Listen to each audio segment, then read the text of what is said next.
A couple of years ago, it was enough to share good music online. I really, really loved early 20th century classical guitar pieces, and I wanted to just throw those things on people, and I wanted them to appreciate it just because. But rather than that, it was much, much, much better to find a way to the audience.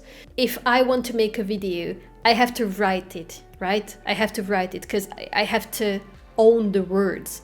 If I want to write posts, I want to make them valuable. I want to bring something to people. I can't outsource that. So most of the things I'm doing alone. You have to be so good at so many things, at storytelling, at social media management, editing, visuals. You have to wear so many hats, and some of them I enjoy, some of them I do enjoy, some of them I don't really, for sure. I always had this huge pressure on myself to make myself useful. I want to be a person who embraces her creativity, and the form, the medium is just a second question, right? Because guitar is a medium of creativity, but the point is you are who you are, and you have something to express, and you just try to figure out a way to express that. Kick this off now. Today we are chatting with Beatrix Guitar, one of the biggest names in the classical guitar community. Beatrix, thanks for taking the time. Hey, it's good to be here. So you posted your first videos in December of 2020, a trio of Maria Linneman covers. Am I saying that right? Maria Linneman. Were these really your first videos? And because like the production quality of each of them was excellent, and it just looked like you had been doing this a long time already.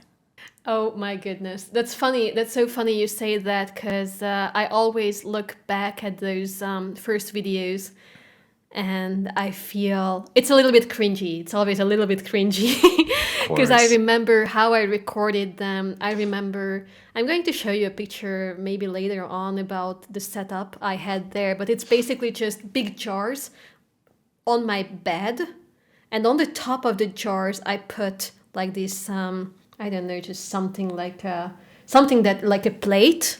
And on the plate, I put the microphone and the camera, and it was almost falling apart. It was just barely working, but it did the bare minimum. That's so funny. Whenever I look back at those videos, I remember this picture, how I recorded them. It's crazy. I know, man. When we start out, it's always janky. It's always janky in the beginning. Yeah. Humble beginnings, man. But you know what? It's good. It's really good. Yeah, it makes it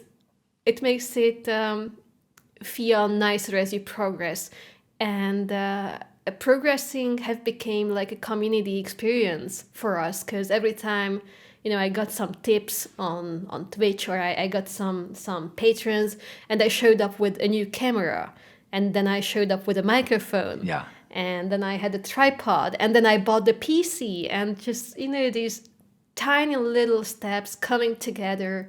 It was fantastic, and everyone felt involved a bit, I guess. I'm curious, what inspired you to start a YouTube channel and post that first video? I think I didn't have like this big moment. It was more like a natural transition for me. So I started streaming. When I said I started streaming, I didn't start it on YouTube or on Twitch like normal people do. But it was right in the middle of pandemic. I was away from school. We had this closed down. Same here. Is that correct? Is that the right expression? Lockdown, yeah, we had the same thing. Lockdown, yes, lockdown. And so I was at home. I was kind of useless. I didn't really have goals. I didn't have exams. I didn't have competitions. And at that time, these were the most important parts of my life. I used to prepare for these things, and everything just suddenly stopped. So I became very lazy. I had no motivation to do anything because I didn't really have a chance to connect to people. So actually my boyfriend suggested me to try streaming, because we are big Reddit users here. We liked Reddit. with all its flaws, with all of its flaws. Right, right. I like it, but back that time, Reddit has this live streaming service. I don't know if you remember that. So if you opened Reddit, you always had a little live stream cube on the front page. Yeah. And if you scrolled through it, a bunch of people were just live streaming real shit. That's where I started. I just put my phone in front of me and I said, hey, this is Tarantella by Johann Caspar Metz, classical guitar composition by a romantic composer from the 19th century. Yeah. Enjoy. It was a lot of fun. People actually showed up. They were nice and weird, but mostly nice.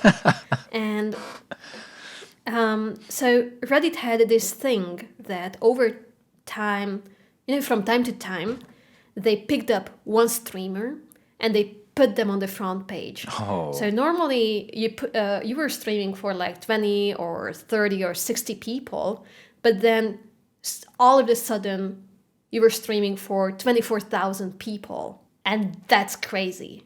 That really is crazy. And you got featured on the front page? Once or twice a week. And that's crazy. That's how I jump-started this whole social media career or whatever I'm doing right now. Everything started there. That's awesome. And I guess I can thank everything to that Reddit algorithm thing when they just pushed me.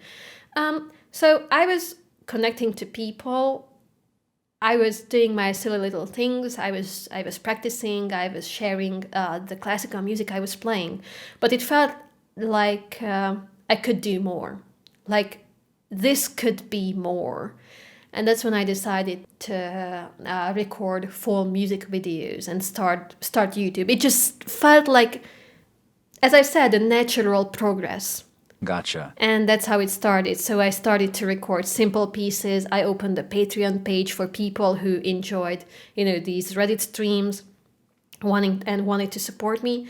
And then that music videos progressed into educational videos, and that progressed into everything I do now. So everything, I think it has this natural, natural arc.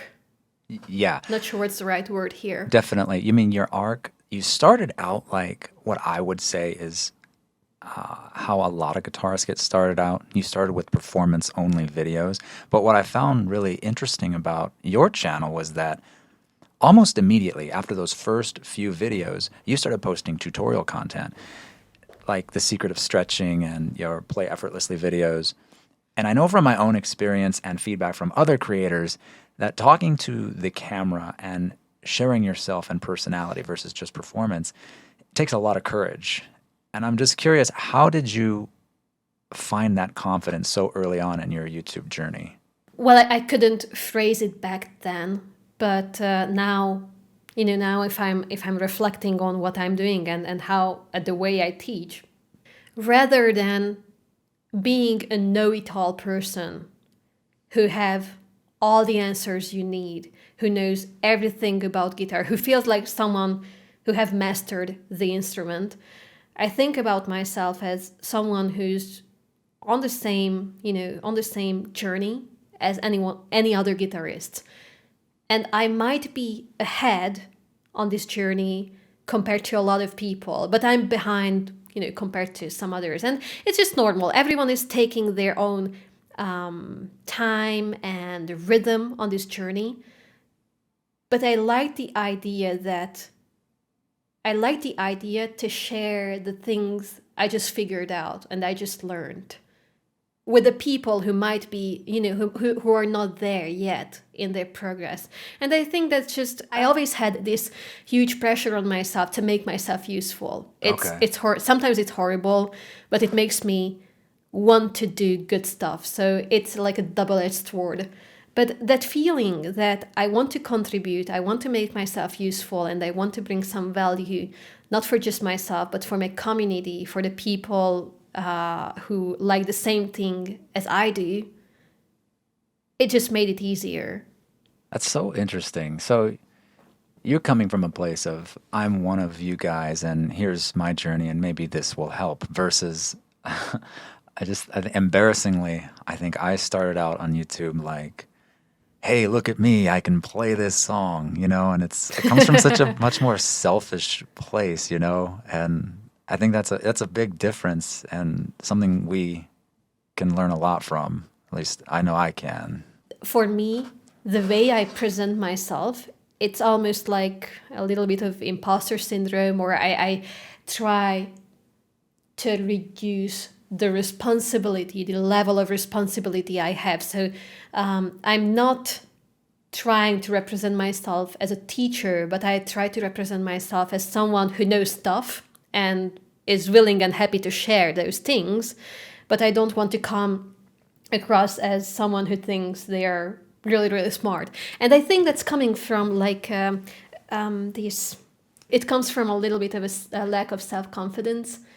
And the other way around, when I see that people are really trying to represent themselves as they know everything, as they are the best teacher, and look at me, look how good I am, that's also coming from a lack of self-confidence in many cases.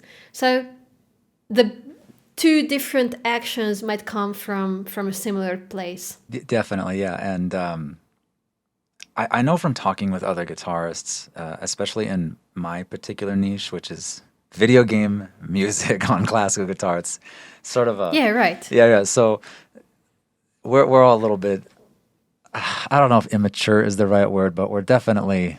Yeah, well, I'll just say we're immature a little bit. So we play a lot of video game music, and I've talked to other creators, and especially like one of my biggest like guitar idols. I love this guy. His name's Sam Griffin. Not sure if you've heard of him, but he said on the last episode that I interviewed him in, he said that the more acrobatic a piece, the more like flashy, the more like, look at this, that's really what drives our views, because we're not really teaching, we're just performing, and here are the tabs, here's where you can buy them. And it doesn't really offer much in the way of a lot of people, most people can't play the tunes that he's playing, and so like it really is at the end of the day like a look at me kind of thing versus a here, let me help you play this. There's a big difference. Yeah, right. I get what you mean. However, there's a lot of value in playing. There's a lot of value in music because, most musicians, most famous musicians are not educating at the same time. So that indicates the idea that music just by itself is already valuable, without teaching. So you don't have to be everything. Actually, it's also something I want to improve at. To focus a little bit on music and performing and a little bit less on giving. I know it sounds weird. It sounds selfish if I phrase it that way. But I have this feeling that I spend most of my time thinking of how can I be in service of my community. And that sometimes makes me abandon my own artistic needs and my own artistic journey. So I love the idea that we have to find a way to contribute into society because it feels good. It feels amazing. Being part of a community, it's amazing. And that have pushed me to become who I am now. But at the same time, you have to do just things for yourself. That's so interesting. It really sounds like you're describing the opposite of what I described. And because you've put your community first and you think from a place of how can I help versus, hey, look at me, look what I can play. I really think that's contributed to your success. It's the reason you have 70,000 subscribers and I have 3,000. You know what I mean? Like, I think it has a lot to do with it. And I think that's what makes you so special, or that's what makes you so successful. Do you find that if you're not creating content or practicing or learning, if you're not doing something productive, do you feel guilty? Because I know I feel that way a lot. Yeah, absolutely. And it's also something I have to train myself. And one thing that have helped is actually video games a little bit. Okay. So I'm not a gamer at all, but I can really get lost in games. So if you put me down in front of a game, I can stay there for, I don't know, 8 hours straight without, eating or going to the bathroom. I just stay there. I just lock on the little tasks and I just stay there. And I know it's not good. That's not the positive thing, but it actually can help me to make me feel that I can have fun without doing anything useful, doing anything productive, and just having a little fun. What game are you playing right now, or what's the last game you played? I just finished Celeste. Nice. Celeste. I don't know if I think that's how you pronounce it. It was a bit too hard for me, to be honest. I expected a bit, less intensivity or difficulty. I actually, the game I played right before Celeste was Hollow Knight. Yeah, that's a great one. And that was like, I loved that game. It was so amazing.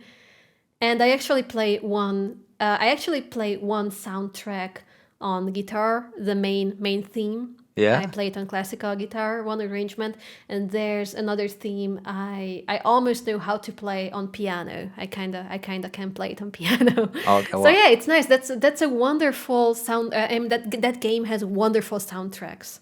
I would love to see a short one day of you playing the main theme from Hollow Knight. Okay. Yeah, that would be cool. I'm trying to get you to come to the dark side in case you haven't figured that out. Come on, come cover video game music. Come on. Actually, what's really, really funny how video games have had a good impact on me as a classical musician. So just one or two examples. Hollow Knight. All the bosses in the game are just so stupidly difficult. You have to try it over and over again, and you do it again and you repeat, and it's just like practicing. And when I practice the guitar, one important practice for me is to know when to stop for a second. So imagine playing a phrase. I'm pretty sure you will see yourself in this situation too. I guess it's familiar for most of the guitarists. When we play a little phrase and it doesn't sound right, so you try it again and you try it again. And like after 10 tries, it's not coming from a good place, from a calm, peaceful, relaxed place. It's just, oh my God, I can't believe I tried this for 15 times and I still can't get it right. And I start playing more faster and I start making more mistakes. I start becoming less self-aware, and it's just all falling apart. And I'm getting better and better at knowing when to stop. So there's like, maybe I try a phrase 7 times and then I feel like, okay, Betty, this is not useful. What you're doing right now is not useful. And I have to distance myself, maybe for just 1 minute. Maybe I have to put down the instrument or just put down my hands or just take a deep breath. And these bosses in the games, and even Celeste, playing just one room in Celeste, it's exactly the same. It's like it's coming from this same feeling. You're trying it over and over again, and you get more and more angry because you feel unsuccessful, and you get impatient, and then you get, less accurate, and you have to know a point when you can distance yourself. And I think it's just all these things, when they come together in your head, it makes you a more well-rounded person, right? With Absolutely. More perspectives. And knowing when to step away, that's a big one. I hear what you're saying. That makes a lot of sense. And totally, Hollow Knight is a very unforgiving game in terms of mistakes, and it really rewards persistence. You recently released a video on Art Block where you shared some of the challenges you face as a guitarist and creator. And one of the points you made really hit home with me about how rigorous practice and the idea of consistency can come at the cost of other things like music theory, creativity, and motivation. for those that haven't yet watched the video, how do you balance your content schedule with practicing, teaching, performing, and podcast interviews? Right. Well, I like using systems because rather than having like goals or something, it's really good to have set systems. And my system is time blocking. I have a lot of certain things every week that I just know that have to happen. Like YouTube video writing, I know that has to happen, like script writing or just planning or something. And there are things that I also know they have to be done, but I'm not sure how long they are gonna go. So I just make a rough estimate. I'm gonna dedicate 3 days from now, 2 hours in the morning to get that done. And I will see how it goes. And I don't let myself to overstretch too much. When the 2 hours done, I just have to put that down. And that's a little bit hard. I think I'm making a progress in doing that to stick with my time blocks, but it's definitely a challenge. Speaking of that video, and other videos like it, and you have shorts in the same vein where you're not so much playing the guitar, you're getting cozy with your audience and you're sharing your vulnerabilities and your thoughts, and you're sort of inviting people into your life in a sense. You're really good at that. And I kind of alluded to this earlier. Were you always that comfortable in front of the camera, or is that something that you had to develop over time? I don't feel comfortable on camera. Oh, wow. That's my least favorite part of content creation. And wow, I'm really surprised I to hear love that. editing. I really love the passive parts, the writing, the editing, making a thumbnail. My least favorite part is the actual recording. What makes me more comfortable on camera is, writing a script, that's for sure. I'm scripting because, I'm not speaking on my native language. So I don't trust my English skills in a stressful situation like recording. So it took me a lot of time to get comfortable on camera. I guess what really is an advantage I have over a lot of other creators is the streaming. And this how I started streaming. It's just those streams were just silly little streams. Me sharing the things I was really enthusiastic about. I was excited about the pieces I was practicing. And it was all just so simple, and it all came from a genuine place. And the way people reacted on it real time. So I always had real time feedback on what I was doing. I think that have helped a lot. Compared to if I just started to record YouTube videos, probably it would have took me a lot more time or a lot longer.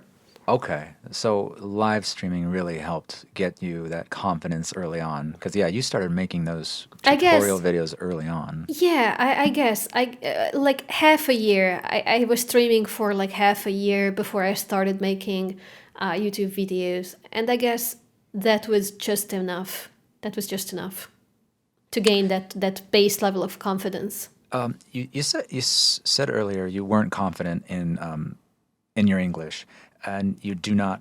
Do you? I always wonder. Do you post any content in your native language? I don't. And why is that? Well, here's the thing. I wanted to be able to connect with as many people as possible. Best language I knew from the two languages I speak was the English one. I speak Hungarian and English, and I had to pick the one that's spoken by more people, right? I gotcha. And it was not Hungarian.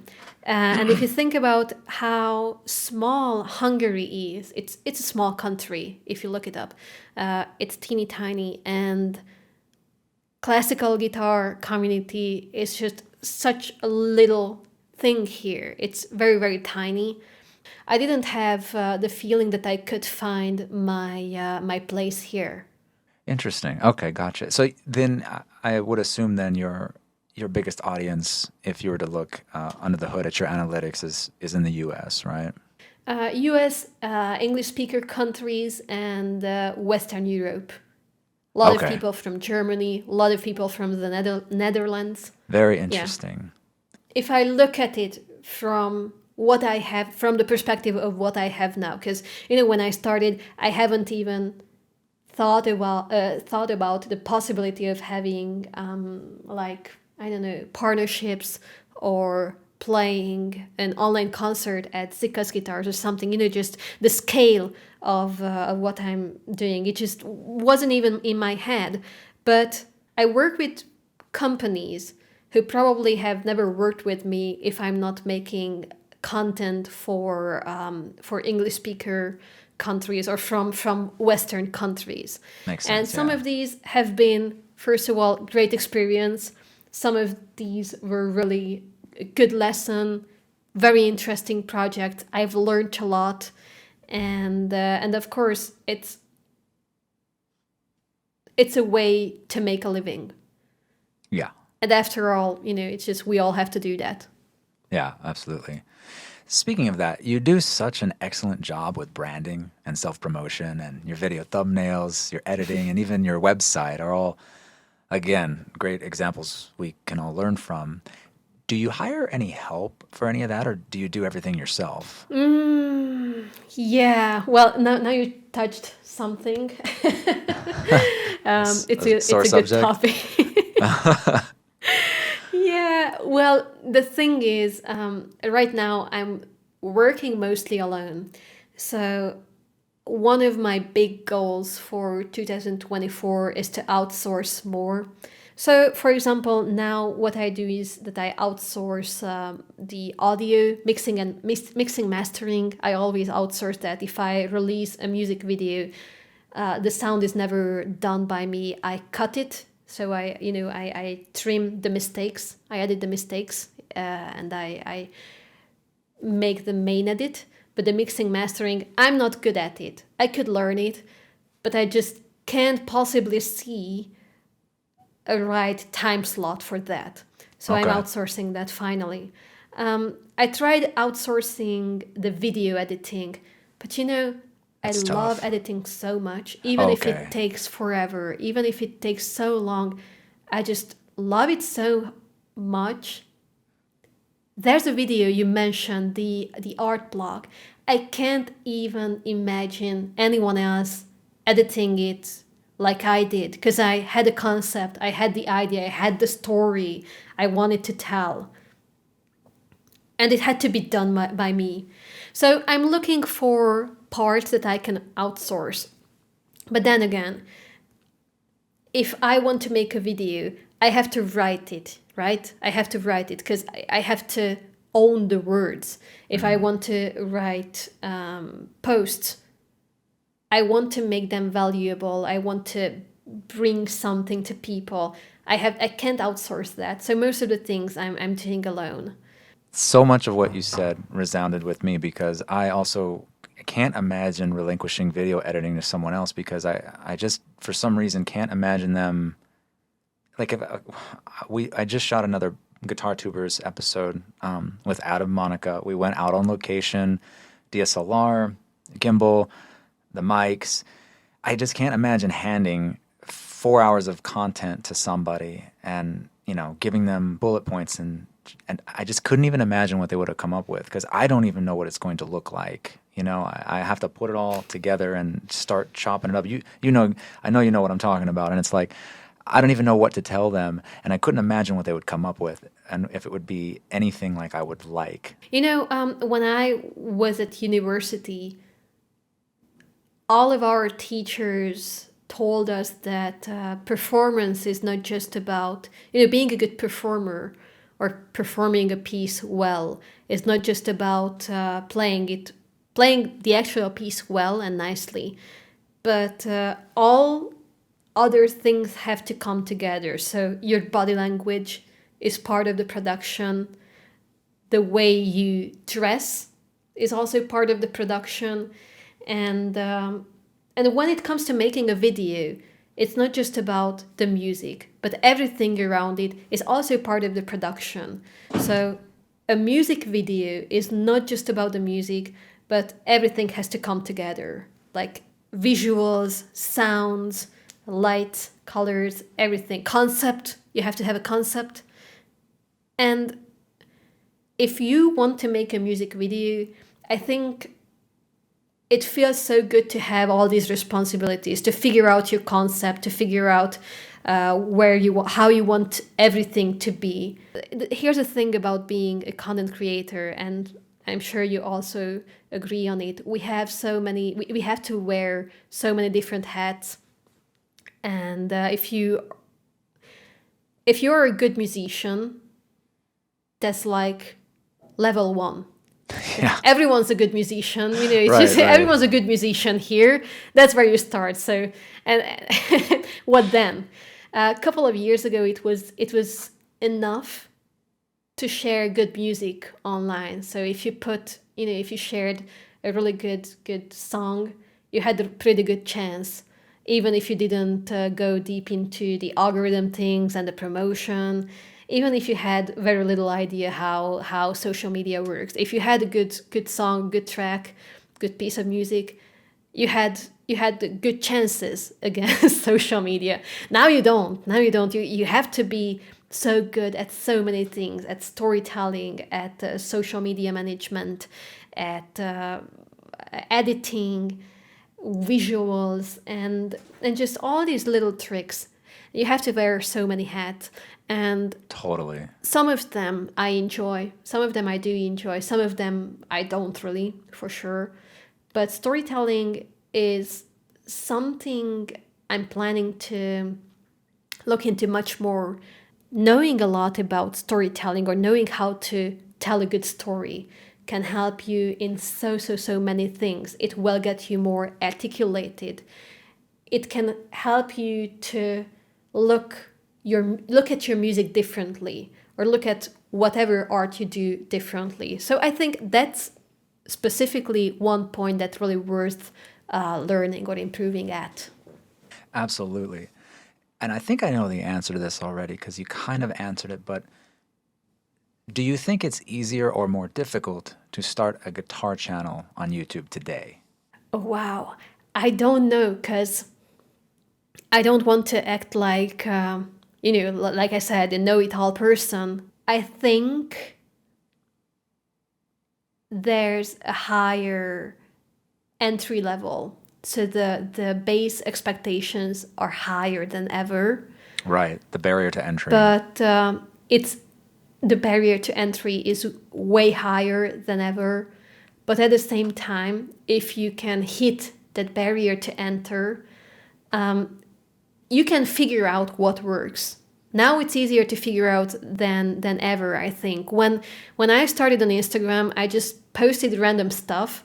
It's like, just throwing spaghetti on the wall and see what sticks. Yeah.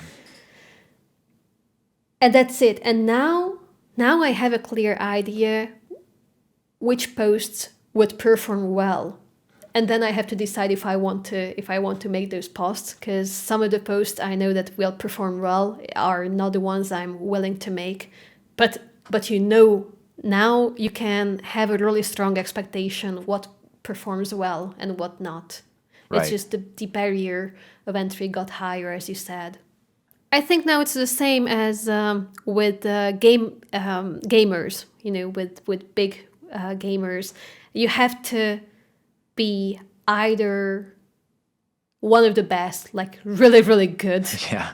Or really funny. Than most other, better than anyone, or really funny, or have a personality you can't just, walk past. Like, people have to stay and listen and look at you, and just people just want to be around you.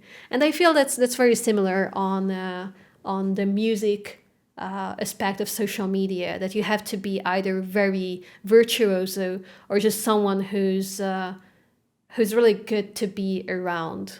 That's why I think we can learn a lot from what you're doing, because a lot of guys in my community, we really don't do enough of that, you know. What advice would you give to other guitarists and musicians out there looking to start a YouTube channel today? Oh, wow. Do you have another hour to talk? As much time as you need.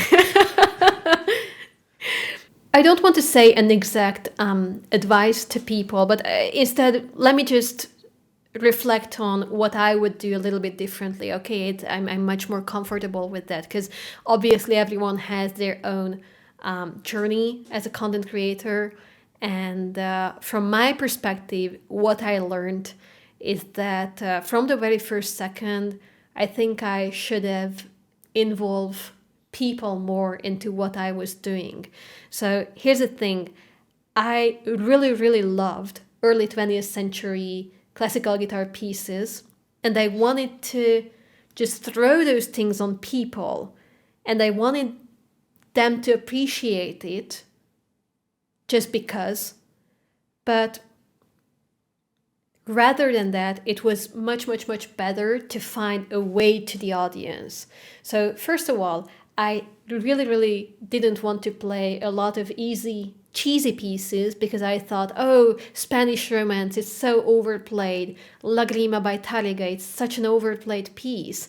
I don't want to play that. But then I started to playing them.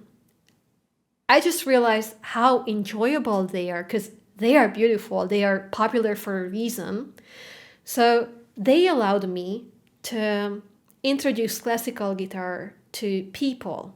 I wasn't really able to hook people in with an early 20th century crazy piece, because people didn't have the tool set to appreciate it. They didn't know what to do with that. But if I was going like, hey guys, this is Spanish Romance. This is a beautiful piece. This is how the melody goes. Easy to understand, easy to structure, easy to enjoy. Everyone was happy. They were happy. I was happy. And we exchanged trust, right? This little trust we created there allowed me to say, now that you listen to Spanish Romance, here's this early 20th century piece. I know it's a little bit difficult to listen to and understand, but here's why you can appreciate it. So instead of just throwing or pushing my music down on the throat of strangers and people all around the world, I wish I was a little bit more aware how to introduce my music and my values a little bit better, how to articulate my values a little bit better from the very first second. Now, this answer is getting a little bit long. So my advice is finding a way to express your values in an easy to understand way is really crucial on social media now, on YouTube. And just showing what you like or showing what you love might not be enough, because people won't have an idea how to connect to that. You have to be responsible for the way they can connect to your piece of music, to your piece of art, to your video or whatever. You're not just sharing the content, but you have to figure out a way for people to connect to that. Gotcha. And how much of being of use, how much of that do you think influences one's success on YouTube versus just being strictly an entertainer? When you make a good video, when you make a video that goes viral, when you open your YouTube studio and all the little numbers are in green, that's like, oh, it's so good. I'm successful. I'm a good person. I'm a good musician. I'm awesome. Numbers are in green. Everything's cool. And looking at the numbers and views is also a double-edged sword, because it makes you, it's really tempting to abandon your original values and ideas. Like, let's say you put Taylor Swift on one of your thumbnails one day for one video, and you get 100 100,000, you get 1 million views because you're talking about the similarities between, I don't know, Taylor Swift's music and, I don't know, Beethoven. I don't know, I'm just saying something. Yeah. And that video gets 1 million views, but then you playing a Bach fugue gets, I don't know, 800. And you feel like, well, I should be making more videos like the Taylor Swift one. And that's a temptation. And that's when I have to really deeply look into myself and ask if I'm comfortable making videos for the sake of views. Of course I'm not. What videos I want to make? I make a list and I pick one. Or sometimes I pick 3 and I let people to choose. But the options are always topics that I'm comfortable making. And I think all of us have gone through, or most creators have had videos which they are not so proud of because of this. Yeah. Because they made it because they knew it's gonna get views. But That's that's so natural. interesting. I think that's the natural growing, natural way to grow as an artist, as a creator. You're going to make, people who start making videos, they will make videos they are not so proud anymore, but all of these videos are necessary steps to become, the best version of yourself. Where do you see yourself, your YouTube channel, and your brand over the next 5 to 10 years? I actually took yesterday on reflecting, and my 3 years plan.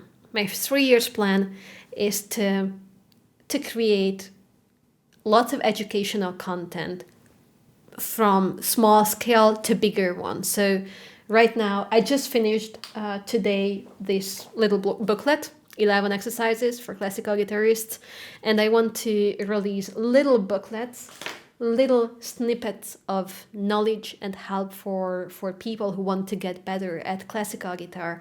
And from this small scale, I want to go into creating online courses, or at least one, but online courses to target a more devoted audience.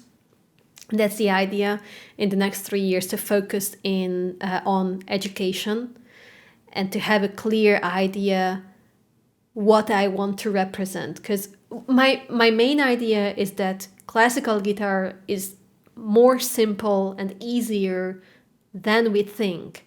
We just have all those little things that distracts us. But if we are able to peel down the layers, in the very core elements, we find simple things. And that's what I stand for. And that's what I want to build on my educational material in the next couple of years, in short term. At the same time, I'm trying to pursue my creative career. I love being a classical guitarist, but in the past 1 year, I decided to stop thinking about myself as a classical guitarist, and to think about myself more like, I'm Beatrix and I play classical guitar, but I do this, I do that, I'm this and I'm that too. So rather than just putting myself into a tiny box, I want to open my perspective a little bit to let my creative juice flow a little bit more. So currently I started to experiment a little bit more with painting, and I see how these two materials, music and painting, which seemingly have very little in common, have a lot in common on the very fundamental basis. My long-term plan is to bring the same freshness and playfulness and openness into my art as I feel like the person I am. I feel like I'm a playful person, and I just want to bring this playfulness into the art I'm doing. Yeah. Rather absolutely. than just simply following a path anyone could. And you actually answered a question I had intended on asking you about what do you view yourself as first and foremost? Are you a musician, a guitarist? Are you a creator and a storyteller? And I would honestly, I found you through classical guitar, but I would say you're definitely a creator first and foremost, because your content it definitely goes above and beyond guitar. I think everyone has some level of creativity, not just when you make a painting or when you create a video game music arrangement on guitar, but when you decide what you're going to eat today, which route you're going to take to work today. We make so many creative decisions, and I want to be a person who embraces her creativity, and the form, the medium is just a second question, right? Because guitar is a medium of creativity, piano, a pencil, a camera, these are just mediums. But the point is you are who you are, and you have something to express, and you just try to figure out a way to express that. Mm-hmm. And that doesn't have to be strictly connected to a medium, right? Yeah. It transcends guitar. Absolutely. Yeah. We are getting so spiritual here. Yes, absolutely. Light some incense. That's awesome. Thank you for being so candid and taking the time out of your busy schedule. I know you do a lot of time blocking, like you mentioned, so thank you for blocking me in and keeping our... I always have time for amazing conversations with like-minded people. This was Yeah. awesome. Thanks for having me. Absolutely.